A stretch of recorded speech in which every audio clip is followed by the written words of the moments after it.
Et maintenant, la potion magique de... Pollution, hormones, OGM, bisphénol, aspartame, mélène, Monsanto, industriel. Mais où allons-nous? Je crois que c'est tout là. Bonjour tout le monde. Il y a un truc dont j'ai encore envie de vous parler depuis longtemps. C'est pas scientifique du tout en revanche, mais je pense que ça va vous faire une petite récré peut-être. Dans la thématique de la lutte contre les stress avec 3 S, tout de même, je vois un gros pavé qu'il faut absolument s'accaparer. C'est la créativité. Qu'est-ce que c'est la créativité? Et ne comptez pas sur moi pour vous donner la définition du dictionnaire ou de Wikipédia. Je pense qu'en fait, on va y réfléchir ensemble à ce que c'est la créativité. On pourrait en discuter dans les commentaires, ce serait rigolo. Vous pourriez me raconter, vous pourriez nous raconter, en fait je dois dire nous parce que nous sommes une petite communauté maintenant, à force moi de touiller des potions et vous de les siroter et de les partager. Ah, vous aimez ça les potions, hein? Les bonnes vieilles potions bien grasses, bien nourrissantes. Vous en redemandez, hein? Si on regarde bien, tous les animaux sont créatifs. Ils ont bien sûr leur mode d'action propre à leur groupe, mais aussi ils vont trouver des solutions qui n'appartiennent qu'à eux pour résoudre un problème quelconque. Ils vont donc créer un chemin unique dans leur cerveau, dicté par leur seule imagination de la solution retenue. Je pense donc que le monde vivant est créatif de fait, sinon il ne serait pas. J'entends parfois des gens me dire « Oh là là, moi je ne suis pas un créatif du tout, mais alors pas du tout ».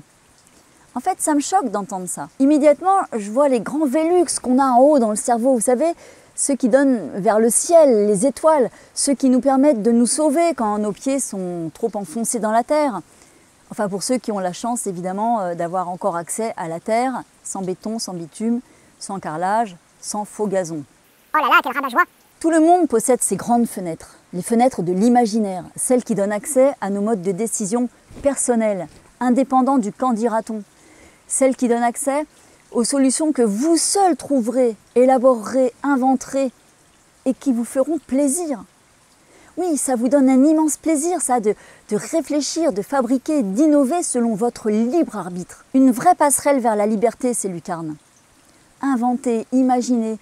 Qui est capable de faire ça? Tout le monde. Vraiment, c'est un fait.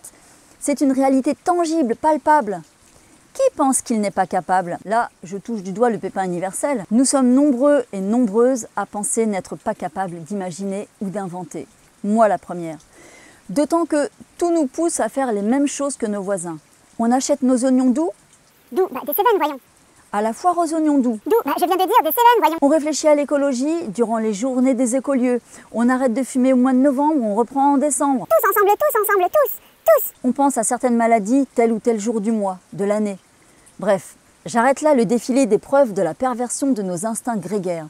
Pourtant, nous sommes tous capables d'inventer nos propres fonctionnements, nos propres solutions. Nous sommes capables de décider de quand nous allons acheter nos oignons d'où. D'où? Il y en a marre, je viens de dire que ces oignons sont originaires des Cévennes. Personne ne m'écoute, moi. Nous sommes capables de réfléchir à l'écologie par nous-mêmes, d'arrêter de fumer ce soir et de ne pas reprendre demain. Ce simple fait de pouvoir se dégager des mouvements de masse signe notre créativité. J'en suis convaincue. Et là, je n'ai ébauché que des choses triviales. Ces lucarnes-là, ces grands Vélux de l'imaginaire, et si on les nettoyait? Et si on les débarrassait des toiles d'araignée? Oui, mais alors à la seule condition de reloger dignement les dites araignées. D'accord? Et si on enlevait les strates de poussière, de gravats, les planches et les tôles que nos complexes, nos croyances limitantes, ont bien pu installer là, par-dessus, pour bien occulter cette compétence à créer? Et si on ouvrait cette lucarne pour bien regarder sans filtre cet univers qui justement nous a créés? Si on faisait sauter les verrous installés par certains parents ou enseignants humiliants, rigides ou juste incompétents, par des systèmes pédagogiques accablants, des apprentissages inutiles, voire délétères. Je fais allusion ici à l'esprit de compétition qui, selon moi, détruit non pas la planète, mais notre espèce humaine. Tiens, au hasard, prenez l'enseignement des arts, en particulier si ce sont des arts officiels. Nous sommes quand même très formatés dès tout petit dans l'idée du recopiage, avant même d'être incités à l'invention. En musique, quand est-ce qu'on nous demande de simplement explorer les instruments, d'inventer des sons avec, qui n'appartiennent qu'à nous? Pourquoi c'est si chiant les concerts des élèves ou les galas de danse des écoles?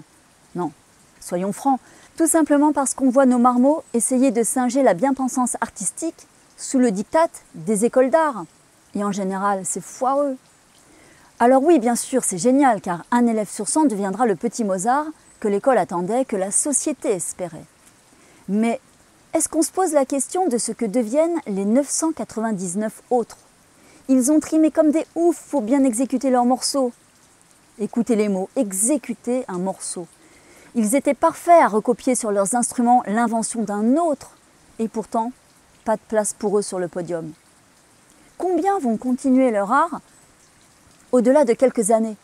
Combien resteront avec ce goût amer dans le corps d'avoir vraiment travaillé beaucoup, sacrifié beaucoup de temps, durant lequel ils auraient pu développer de vraies compétences inventives, sociales ou intellectuelles ou autres? Et tout ça pour tout lâcher si rapidement. Et si au lieu de travailler son art, on décidait de le jouer? Et si chacun réinventait tout simplement ses codes personnels pour ouvrir les lucarnes de l'imaginaire? Et si on arrêtait de copier pour commencer? Arrêtons de copier pour se donner l'impression d'apprendre. Vous vous rendez compte du nombre d'erreurs qu'on recopie à l'infini? Je commence à comprendre seulement maintenant les origines de notre décadence. On recopie les mêmes conneries depuis trop longtemps. Ça a tout sclérosé, vous croyez pas? Parce que ça rend malheureux tout ça en plus, quand on est coincé dans un carcan de code qu'on n'a pas inventé. Le jour où on vous présente une autre façon de faire, vous êtes perdu, même triste, avec ce sentiment d'incapacité, d'imposture aussi. Il y a quelques semaines, un grand ami musicien, grand musicien d'ailleurs, Au moins 1m85. m'a plongé dans un grand désarroi en me manifestant sa certitude indéfectible de ma capacité à improviser, tandis que moi, j'étais figée dans mon identité d'incapable. Une grosse dissonance a surgi, me tirant des larmes. Mais ça tant mieux, ça évacue des déchets d'ordre philosopho-sentimentaux psychologiques. Je me suis sentie écartelée, incomprise dans ma détresse de ne pas pouvoir atteindre le niveau. Entendez encore ce mot barbare, niveau, la vache. Car pas capable de fournir la quantité de travail indispensable pour l'atteindre. Travail, qui veut dire torture en étrusque. Les Étrusques, c'est pas rien, la plus grande civilisation avant les Romains, enfin au moins une des plus grandes. Et on parle d'art, c'est-à-dire de pratiques humaines à visée d'expression, de plaisir, de partage, d'exaltation, de rire. Comme il a eu raison, le musicien de 1m85, d'insister et de me déstabiliser. J'ai un autre ami musicien, de bonne taille lui aussi, qui, à 12 ans, refusait d'écouter toute musique car il avait peur d'être influencé dans ses compos. Il avait déjà, à 12 ans, cette conscience qu'il n'existe pas de musique plus importante pour lui que la sienne. Ce n'est que bien plus tard, une fois que son style a été suffisamment forgé, qu'il s'est enfin autorisé à écouter les styles d'autres humains. Ces lucarnes, à lui, je peux vous dire qu'elles sont clean. C'est un descendant de Cosaque, peut-être que ceci explique cela. Si on réfléchit bien, la pratique d'un art ou de toute autre activité créative ou encore de tout autre processus d'invention au sens large devrait nous alcaliniser. Car s'il y a indépendance, expression, plaisir, exaltation, partage, rire, il y a anti-acidité, il y a anti-stress. Croyez-vous que le petit gamin qui passe son audition de danse devant 5 jurys pour passer en classe supérieure, encore un gros mot, et qui est refoulé du fait qu'on recherche l'excellence parmi 300 candidats, vous croyez qu'il se génère de l'alcalinité, ce petit bout? Bon, heureusement, toutes les écoles d'art ou d'activités créatives ne fonctionnent pas comme ça. Et donc, saisissons-nous des lieux bienveillants qui contribueront à nous ouvrir nos lucarnes plutôt qu'à les encrasser. Parce que ces lucarnes, elles sont là pour toute notre vie. On les encrasse gamins avec tout ce qu'on se prend dans la figure, y compris de nos propres parents, amis ou enseignants. Et on se les trimballe dans notre vie affective, professionnelle, sociale. Leur état de transparence et d'ouverture fait partie intégrante de notre santé. J'en suis aussi convaincue. Soit dit en passant que je défie toutes les études scientifiques de le démontrer. Si vous pensez ne pas être un créatif, prenez-vous par la main. Inscrivez-vous quelque part où l'on demande aux a priori de rester au vestiaire. Allez tout seul dans la forêt avec un canif et créez votre grotte de Lascaux perso. Faites résonner votre glande pinéale pour la décalcifier, la pratique du Raum par exemple. Obligez-vous à ressentir. Interdisez-vous de recopier. Vous êtes finalement tout seul dans l'univers avec des manettes de ouf. Servez-vous-en. Si vous avez des enfants, soyez vigilants. Laissez-les découvrir leur violon à leur guise. Ils ont 90 ans devant eux pour jouer la méditation de Thaïs. Choisissez leurs enseignants. Enseignants, vous vous rendez compte de ce mot? Si ce n'est pas barbare, on saigne pendant pas mal d'années pour devenir adulte. D'ailleurs, les enseignants saignent au moins autant que nous. Ensuite, on nous forme comme si nous n'avions pas de forme. Qui est « on » pour avoir le culot de prétendre savoir quelle doit être notre forme? Même le mot « éduquer » signifie redresser ce qui est tordu. Vous vous rendez compte?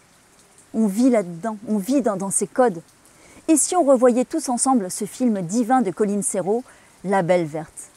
Je vous laisse cogiter, créer, innover, inventer, aimer, respirer, vous remplir, vous regarder, vous faire confiance, partager, coopérer, imaginer. Vous m'en direz des nouvelles?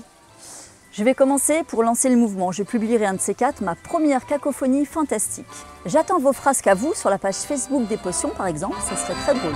Allez, j'arrête là mon boniment. Gros bisous.